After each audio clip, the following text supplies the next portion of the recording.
1 mangkok mie, 2 pasangan sumpit, 3 orang. Sang ibu memberi telur untuk anaknya. Anak sulung merasa curiga. Ibu tidak makan ya?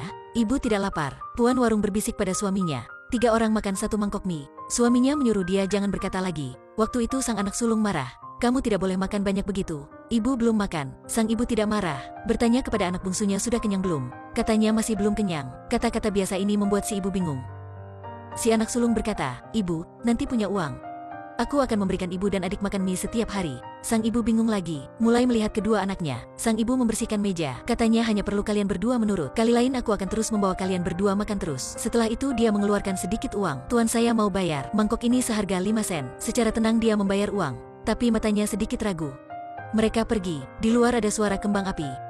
Malam ini adalah malam tahun baru yang istimewa. 1 tahun kemudian, masih pada malam tahun baru, masih di warung mie ini. Tuannya hampir tutup. Ketiga ibu anak itu masuk. Si gemuk bertanya kenapa kalian bertiga kesini lagi. Tuan mendengar itu, cepat keluar mengatakan minta maaf. Mengundang ketiganya masuk. Sang ibu kali ini hanya pesan 1 mangkok mie. Hanya perlu mie yang masih panas saja. Tuan mengundang ketiganya duduk. Ketiganya bersama memanas tangan. Wajah penuh dengan bahagia. Di dapur, Tuan dan Puan membahas akan membuat 3 mangkok mie. Bagaimanapun sekarang adalah hari Imlek. Puan berkata tidak boleh. Kalau begitu ketiganya akan malu. Jadi, sang Tuan menambah mie pada panci. Keduanya saling melihat dan tersenyum. Mie sudah matang. Sang ibu memberikan 2 anak 2 pasangan sumpit. Kedua anak segera makan. Setelah itu keduanya mengangkat mangkok mie meminta ibu makan. Sang ibu berkata dia tidak lapar, tapi tak bisa menolak permintaan keras dari anaknya. Ibu minum kuah. Kedua kamu makan mie, harus makan habis, dengar tidak?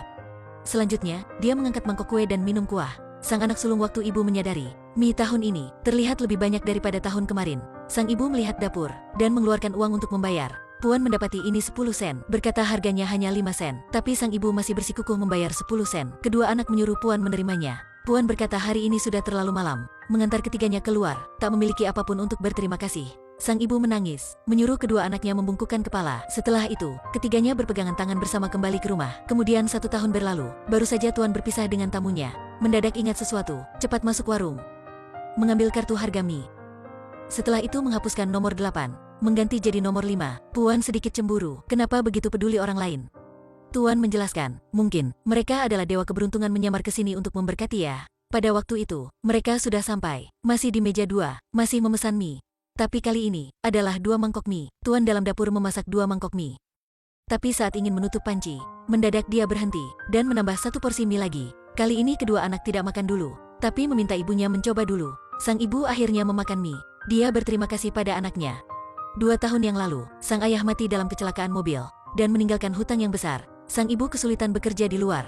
Untungnya kedua anak sangat penurut. Setiap hari membantu mengirim koran. Setiap hari membantu menanak nasi. Malam ini, sang ibu akhirnya sudah melunasi hutang. Dan kedua anak juga ada kabar baik ingin memberitahu ibu. 1 bulan yang lalu, sang guru meminta kelas si adik menulis dengan topik hangat. Jadi si adik menulis tentang cerita 1 mangkok mie. Karangannya dipuji oleh guru, menyuruhnya membaca di depan kelas. Dan Tuan Puan dalam dapur juga mendengar isi karangan itu yang sedang dibaca si adik. Si adik sangat bersyukur akan kebaikan hati Tuan warung mie dan memutuskan setelah dewasa juga ingin membuka warung mie. Puan mendengar begitu, sudah menangis. Malam tahun baru 15 tahun kemudian, warung mie menjadi ramai. 15 tahun yang lalu, cerita 1 mangkok mie menjadi cerita indah dalam kota. Hingga setiap malam tahun baru, Tuan akan menyimpan meja 2 untuk 3 ibu anak itu. Semuanya berkata, posisi ini Tuan siapkan untuk dewa keberuntungan. Tapi kali ini harus menunggu 15 tahun. Waktu itu ada satu suara, Tuan, mie kamu masih berharga 1 sen 1 mangkok tidak? Ternyata, ketiganya sudah tiba. Anak-anak sudah dewasa. Sang ibu sudah tua, rambutnya beruban. Anak bungsu baru lulus. Anak sulung kembali dari Amerika. Hari ini, mereka datang ke warung mie lagi.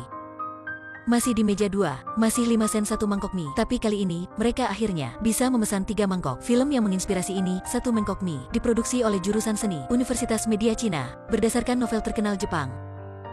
1 mangkok mie musim semi, sebuah film pendek, akan berisi banyak kekurangan, tapi banyak adegan istimewa. Kali pertama makan mie. Kedua anak pakai seragam, kali kedua makan mie. Sang kakak sudah ada baju baru. Tapi kali ketiga makan mie, sang adik sedang memakai baju yang kakaknya pakai tahun kemarin. Kondisi mereka berangsur-angsur membaik. Hal kesuksesan mereka, Tuan dalam cerita tidak memberikan apapun, hanya kasihan dan menambahkan mie. Tapi ada sesaat, ada hadiah kecil, tapi bisa memanaskan kedinginan dan kegelapan dalam hati manusia.